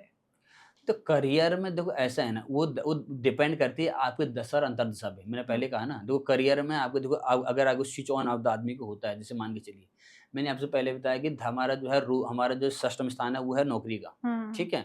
और हमारा करियर जहाँ से बनता है वो हमारा 10वें स्थान है। अब अगर इनके लॉर्ड आपस में मिलते हैं, षष्ठीश और दशमेश की युति केंद्र में होती है, तो बहुत अच्छा योग है। क्योंकि नौकरी वाला जो है षष्ठेश है, योग्यता प्रतियोगिता का कारक जो है षष्ठेश है, और करियर बनाना है, प्रतिष्ठित बनाना, यशस्वी बनना, जो ये हमका इसका कारक है अपना दशम है। इनमें अगर शुभ ग्रह हैं तो वो बन जाता है, ऑटोमेटिकली बन जाएगा। अगर पाप ग्रह है तो स्ट्रगल उसमें करना पड़ता है। अब हम उनको उपाय बताते उनके ग्रहों के अकॉर्डिंग, उस ग्रह में कि कौन सी दशा है, उस ग्रह में किसकी दृष्टि है, शुभ ग्रह की है, पाप ग्रह की दृष्टि है, अंतर्दशा क्या चल रही है, ये सब चीज़ें देखने प्रेडिक्ट करने के बाद ही हम उसको बता सकते हैं कि भाई ये चीज़ें आप उसके वो करिए। ये उसका सॉल्व। आप हस्बैंड वाइफ के बहुत ज़्यादा झगड़े होते हैं, तो उसके लिए वो ऐसा कौन सा उपाय करें सर? हस्बैंड वाइफ में उसमें उपाय में देखा जाता है, सबसे बड़ा हमारे आज के टाइम में देखा जाए तो ये एक आम चीज़ हो गई है सभी के लिए, और सबके क्वेश्चन मतलब आते भी हैं कि मतलब पति पत्नी में जो आपस में जो बन नहीं पाता, तालमेल नहीं बैठ पाता, आपस में बन नहीं पाते हैं, वो भी अपने कहीं ना कहीं अपने कुछ अपने पूरा कर्म से रिलेटेड हैं, वो जुड़े हुए हैं। ठीक है। वो हमारे सप्तम स्थान में जैसे माने इत्यादि कोई शनि राहु केतु इत्यादि ग्रह आ जाते हैं, पाप ग्रह आ जाते हैं, वो ग्रह क्या बोलते हैं, हमको विवश करते हैं एक दूसरे से लड़ने के लिए। लग्न में राहु आ गया, सप्तम में शनि आ गया, सूर्य आ गया। सूर्य क्या है, हमको डिवाइड रूल का कार्य करता है, मतलब तलाक के योग बनाता है। अब इसमें योग क्या है, शुक्र जो है शुक्रवार के दिन और क्या बोलते हैं अष्टमी तिथि पड़ जाए, बहुत अच्छी दिन है, अष्टमी तिथि पड़ जाए तो उसमें पहले बात तो उसमें अपने एक आता है साबूदाने जिसे कहते हैं साबूदाना, उसकी बनाओ खीर, उसमें डाल को मिश्री डाल के भगवान को भोग लगा के उसको, उस भोग लगाने के बाद फिर वो जो है भगवान से प्रार्थना करने के बाद कि भई हमारे जो पति की या पत्नी की जो मनस्थिति है, इसमें जो सुधार हो जाए, उपाय करने का है। वो उपाय करने के बाद वो जो प्रसाद है उनको खिलाया जाए। और ख़ासकर अगर वैसे तो बहुत कठिन है ये, अगर कर पाए तो कोई व्यक्ति बुधवार के दिन ख़ास अगर कम से कम 2 घंटे मौन रह पाए, तो मौन व्रत रह पाए, तो इससे बहुत हीलिंग मिलती है, बहुत सुधार होता है, चाहे पति मेल में हो या फीमेल वर्ग में हो। 2 घंटे कम से कम मौन रखे वो, कि कोई भी समय चुन लिया आपने कि मैंने मानो कि भाई इस समय डिस्टर्ब नहीं हुए, नहीं होता हूँ, तो 2 घंटे मौन रखें। अगर मौन होने के बाद फिर वो अगर शुक्रवार को ये क्रिया में जो आपको उपाय बताई है, तो डेफ़िनेटली उसमें बहुत फ़र्क पड़ता है ओके। इससे। अब किसी के बच्चे नहीं होते हैं, बेबी के लिए लोग बहुत तरस जाते हैं। हुँ। तो ऐसा वो कौन-सा उपाय करें जिससे उनके बेबी हो जाएँ और जो मिसकैरेज हो रहे हैं या फिर बेबी कंसीव नहीं कर पा रहे हैं, उसमें उन्हें सुधार मिले? ये भी ग्रह ही हैं, ये भी अपने ग्रह ही हैं। इसमें जो फीमेल वर्ग मेल का तो इतना ज़्यादा रोल शुक्र की वजह से, शुक्र तो चलो अगर स्ट्रॉन्ग है तो फिर तभी तो गर्भधारण करवाएगा। इसमें फीमेल का क्या होता है, इसमें चंद्रमा और मंगल स्ट्रॉन्ग खासकर होने चाहिए। चंद्रमा और मंगल स्ट्रॉन्ग बृगल, होना हाँ। चाहिए। चंद्र मंगल इसलिए स्ट्रॉन्ग होने चाहिए क्योंकि चंद्रमा हमारे बॉडी में 2 प्रकार के ब्लड हैं। एक व्हाइट ब्लड, एक रेड ब्लड, ठीक है? एक आरबीसी, एक डब्ल्यूबीसी जिसे कहते हैं हम, डीएनए जिसे कहते हैं, ठीक है? अब उसमें क्या होते हैं कि जो व्हाइट ब्लड है वो चंद्रमा है, वो गर्भ है, वो बच्चे बनाने का कार्य करता, गर्भ को बनाता, धारण करवाने। और गर्भ को जो धारण करवाने का कार्य कराने का कार्य है, प्रोसेस है, वो है मंगल का, कि 9 महीने इसको जो है आपको सुरक्षा करने का। चंद्रमा ने अपना काम तो कर दिया, गर्भ कन्विंस करवा दिया, वो कंसीव हो गया वो, पर आपने उसको 9 महीने तक अब आपकी जिम्मेदारी कि आपने 9 महीने इसको जो है धारण करना है और उसको अच्छे से जो जन्म देना है, मंगल कार्य।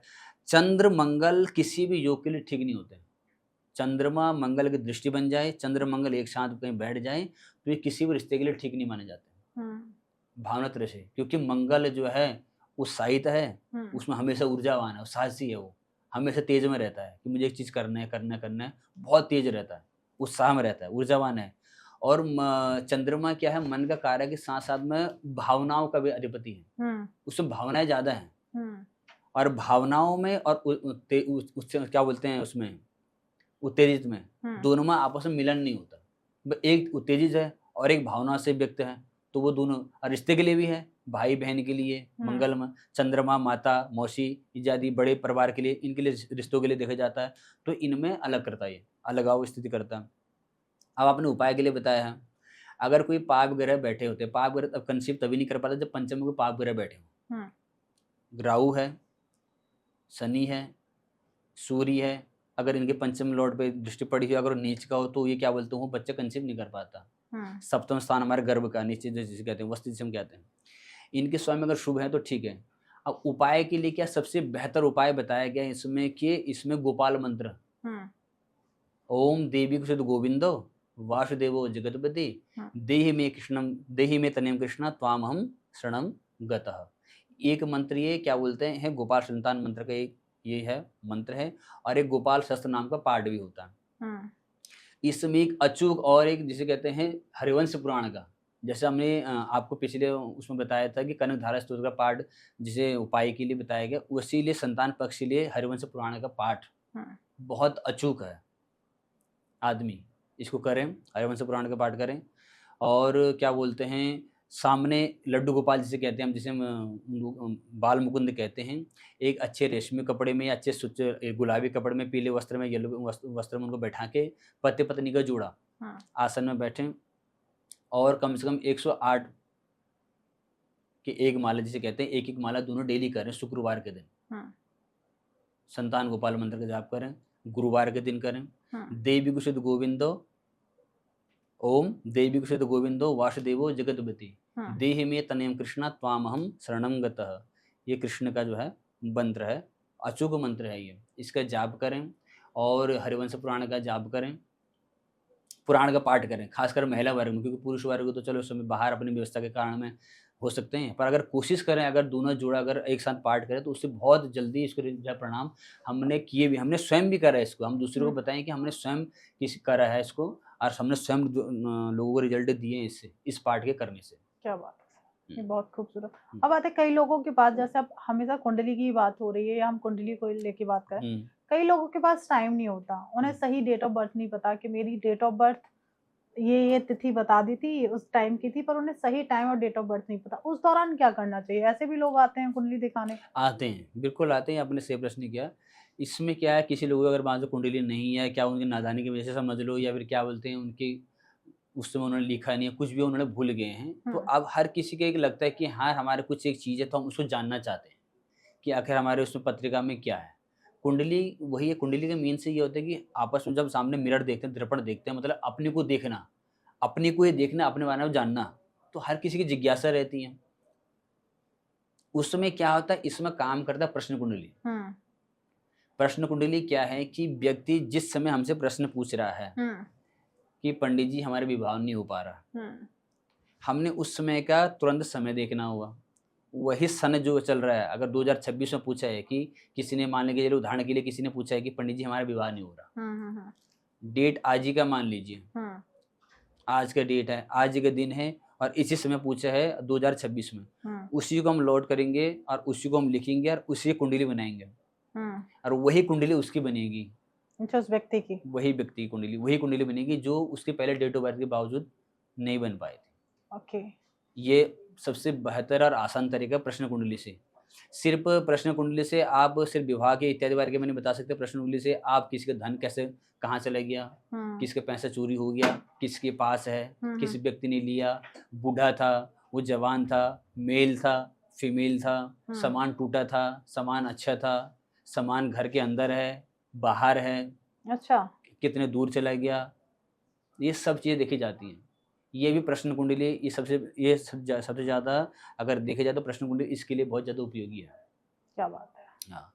अब आता है सर, जैसे हम थोड़ा अध्यात्म पे बात कर लेते हैं, हुँ, जो हम आत्मा के बारे में हमेशा बात करते हैं, आत्मा या परमात्मा के बारे में। जी, तो जो हमारी आत्मा होती है वो किस लोक से आती है? हाँ।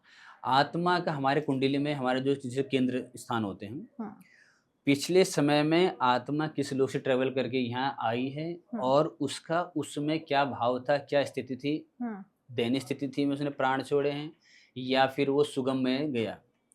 केंद्रगत में बृहस्पति अगर उच्च का होता है हुँ, और द्वादश स्थान पे उसकी दृष्टि पड़ती है, हुँ, तो ऐसा व्यक्ति देवलोक से ट्रैवल करके, मतलब देह छोड़ के फिर वो पुनः पृथ्वी में जन्म लेता है। हुँ, ठीक है। और अगर चंद्रमा और सूर्य ग्रह हों केंद्र में, उच्च के हों, दोनों में से कोई भी ग्रह हो, और ये द्वादशवें स्थान में अगर दृष्टि देते हैं, तो वह ऐसा व्यक्ति जो है पितृलोक से आता है। और द्वादश और द्वादश स्थान, जैसे मोक्ष जहाँ प्राण छोड़ते हैं, हुँ, उस पे अगर स्वराशि के चंद्रमा केंद्र में है, या हुँ, इनसे संबंध बनता है द्वादश स्थान से, हुँ, क्योंकि वो मोक्ष वही स्थान है ना, लास्ट हुँ, स्थिति को वही पता करता है। हुँ, तो चंद्रमा और सूर्य में से कोई भी उच्च का ग्रह हो, तो इनमें से अगर कोई भी ग्रह उच्च का हो, तो वो ये बताते हैं कि जो है पितृलोक से ये आत्मा यहाँ आई। ट्रैवल करके आई है, जो पिछले जो है अपने कुल परंपराओं को आगे बढ़ाने के लिए आई है, जो अपने पिछले अपने परिवार के प्रति उसका जो है वो रहा होगा, प्रेम रहा होगा, राग रहा होगा, पूरा नहा उस उम्र उस जीवन में नहीं रहा, हुँ, समय नहीं मिला, उम्र नहीं रही, तो फिर पुनः फिर पृथ्वी लोक में आया है, और ऐसा व्यक्ति अपने कुल की परंपराओं को बढ़ाता है, और अपने कुल की जो है आज्ञाकारी जिसे कहते हैं ना, अपने अपने आगे जनरेशन को बढ़ाता है अपने कुल के परंपरा के अंतर्गत। हुँ, हुँ, बुध और शुक्र जिसे कहते हैं, ये अगर केंद्रगत में हैं, कोऑर्डिनेशन तालमेल बनाते हैं, द्वादश से जैसे मैं सब जैसे बताया है, तो ऐसा व्यक्ति पृथ्वी लोक में ही रहता है। अच्छा। पिछला शरीर उसका पृथ्वी लोक में ही रहता है, पृथ्वी लोक में ही वो अपना शरीर छोड़ता है। हुँ, बुध हो या शुक्र में से कोई भी ग्रह उच्च का हो, स्वराशि का हो, उसकी अधूरी इच्छाएं जिसे कहते हैं, वो हुँ, जीना चाहता था कि हाँ मुझे चीज़ें करनी थी, पर वो कर नहीं पाया, हुँ, समय नहीं मिला, उसको अलाउ नहीं हुआ। वो अपनी अधूरी इच्छाओं को पूरे करने के लिए दोबारा फिर वो जन्म लेता जन्म है। लेता है। हुँ, अब सबसे इंटरेस्टिंग इसमें ये चीज़ें है कि शनि, राहु, केतु और मंगल, हुँ, अगर ये ग्रह उच्च के हैं और खासकर अगर इन पे प्रभाव द्वादश पे अगर प्रभावशाली हैं, दृष्टि दे रहे हैं, उनको देख रहे हैं, तो ऐसा व्यक्ति जो है उसका जो जीवन होता है वो जो है तिर्यक जिसे कहते हैं पशु, तिर्यक जिसे कहते हैं पशु पक्षी योनि या फिर नरक या पाताल लोक से ट्रेवल करके वो दोबारा पुनः जन्म लिया। जन्म लेके यहाँ आया है। ये होता है अगर शनि केंद्र में है, उच्च का है, स्वराशि का है, द्वादश से कोऑर्डिनेट करता है, राहु है, केतु है या मंगल है, इनमें से कोई भी, तो ये क्या आती है तिर्यक पशु पक्षी योनि या क्या बोलते हैं अपना नीचे नरक या पाताल लोक से गमन, क्या बोलते हैं अपना शरीर छोड़ के दोबारा पुनः फिर यहाँ आए। अब इनमें ये तो हो गया आपके किस लोक से आए हैं। अब लास्ट की स्थिति कैसी थी, इनकी प्राण कैसे छोड़े थे, इसमें फिर हम अब द्वादश स्थान को छोड़ के अब हम आएंगे नीचे अष्टम स्थान में।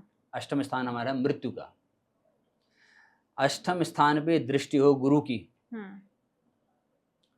तो शुक्र या क्या गुरु या क्या बोलते हैं चंद्रमा की, अगर इनकी दृष्टि अगर अष्टम में हो या इनके साथ में कोऑर्डिनेशन हो, तो ऐसा व्यक्ति जो है पिछले समय में अपना जो है शांत मन था उसका, शांत रहता है, कोई उसकी इच्छाएं नहीं रहती हैं, वो जिस समय उसने जब प्राण छोड़ा है तो बहुत संतुष्ट था वो अपने से, खुश रहता है, ऐसा व्यक्ति खुश रहता है और उसे कोई अधूरी इच्छाएं मन में नहीं रहती हैं, आराम से सुगमता से अपने प्राण ऐसे व्यक्ति छोड़ता है। जब इच्छाएं नहीं है तो जन्म ही नहीं है, जहां इच्छाएं हैं वहीं जन्म है।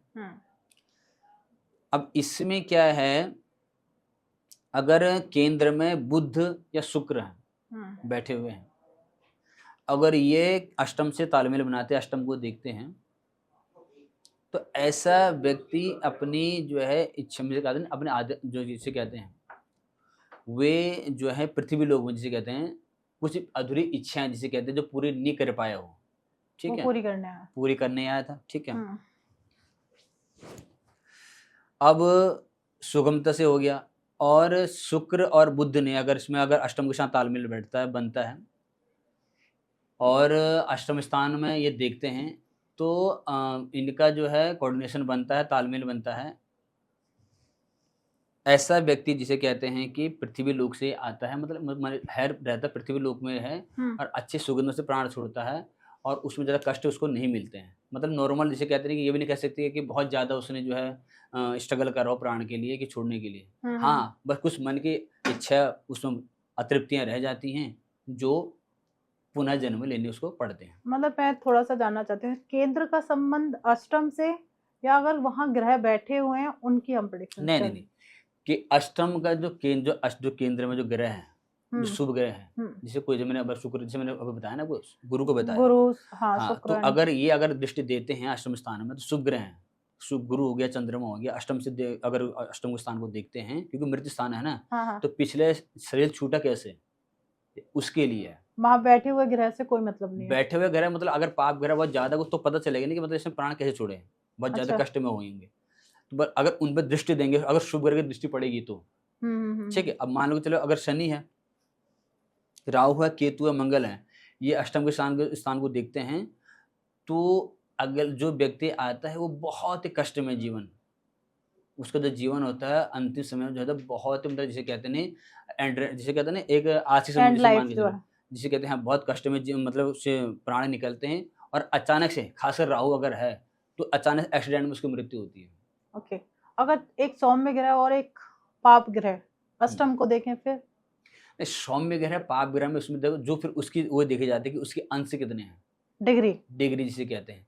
अगर जिसके अंश ज़्यादा हैवी होंगे, मान लो अगर वो 15 अंश में है, अगर एक 15 अंश का एक 20 अंश का है, तो अगर शुभ ग्रह है पाप ग्रह में अगर जिसके अंश ज़्यादा होंगे फिर उसके फल उसको प्रभावशाली। ओके, अगर मतलब सौम्य ग्रह की डिग्री ज़्यादा हुई तो उसका प्रभाव ज़्यादा प्रभाव चलेगा। हाँ। और फिर राहु या फिर जो भी कोई भी ग्रह, हाँ, अंशों का बहुत प्रभाव रहता है। मैंने कहा ना कि अंश को बहुत प्रभाव हमारा रहता है, खास अगर 15-24 अंश में है। हाँ। और फिर भी अब 15-24 भी मान के नहीं चलिए, अगर मान लो अगर कोई 4 अंश का एक ग्रह है, अगर कोई अगर 10 अंश का भी दूसरा ग्रह है, पर 6 अंश उससे अगर आगे है तो उस ग्रह की जो है वो उस घर के जो ग्रह है उसके फल के अकॉर्डिंग ही वो फल देगा जहाँ दृष्टि दे रहा है। क्या बात है। आचार्य जी, अगर मैं बात करूँ ये कि जो एक प्लेटफॉर्म है कल्याण हो, हम्म, हमारी ऑडियंस हमें देख रही है, बहुत हम्म, सारे आपने उपाय और पूजा पाठ बताई है। कई बार क्या होता है, संस्कृत में बहुत सारे पाठ होते हैं, हम्म, बहुत सारे मंत्र होते हैं जो लोग सही से उच्चारण नहीं कर पाते, प्रॉब्लम बहुत बड़ी होती है, उसका सॉल्यूशन नहीं पा पाते। हम्म, तो अगर कोई कल्याण हो हम्म। प्लेटफॉर्म से जुड़ना चाहता है तो कैसे जुड़ सकता है? अगर मान लो कोई पूजा मुझे ही करानी है तो मैं आपसे कैसे कनेक्ट करूँ? देखिए, शास्त्रों में बहुत सी चीज़ों का जो है अवलोकन किया गया है, बहुत सी चीज़ों में बताया गया है। अगर माने कि कोई संस्कृत का पाठ नहीं कर सकता है या फिर किसी के जो क्या बोलते हैं फाइनेंशियल थोड़ा-सा उसको दिक्कत है, तो हमसे कल्याण हो में हमसे जुड़ सकता है, हमारे प्लेटफ़ॉर्म पे जुड़ सकता है, हमसे बात कर सकता है, हमारे कॉन्टैक्ट नीचे चल रहे हैं, उन कॉन्टैक्ट से बात कर सकता है, हमसे जुड़ सकता है, अपनी कुंडली का विवेचन करा सकता है। आपकी कुंडली के अकॉर्डिंग ही हम आप जैसे आपकी कुंडली में जो आपके ग्रह होंगे उसी स्थिति के अनुसार आपको बताएँगे हुँ, कि आपको ये उपाय करना है, हुँ, ये पूजा करवानी है या हुँ, फिर ये अनुष्ठान करवाना है।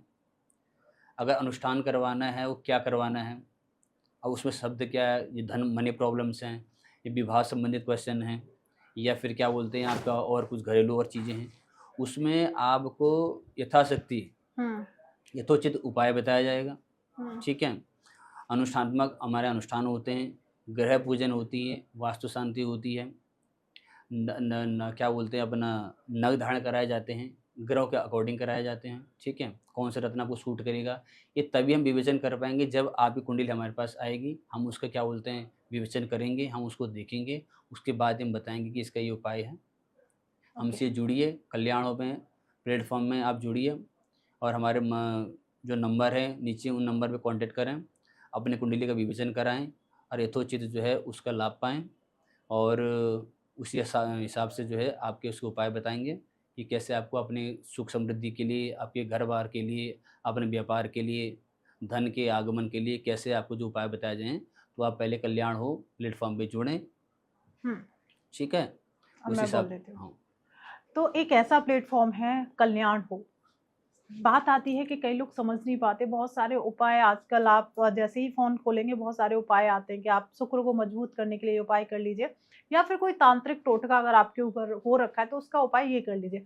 अब आती है बात, एक ऐसा प्लेटफ़ॉर्म है कल्याण हो, एक ऐसा प्लेटफ़ॉर्म है जहाँ पर आप अपनी कुंडली देते हैं, कुंडली के अकॉर्डिंग आपकी पूरा एनालिसिस किया जाएगा कि आपको किस अनुष्ठान की ज़रूरत है, आपको कौन-सा रत्न पहनना चाहिए या नहीं पहनना चाहिए।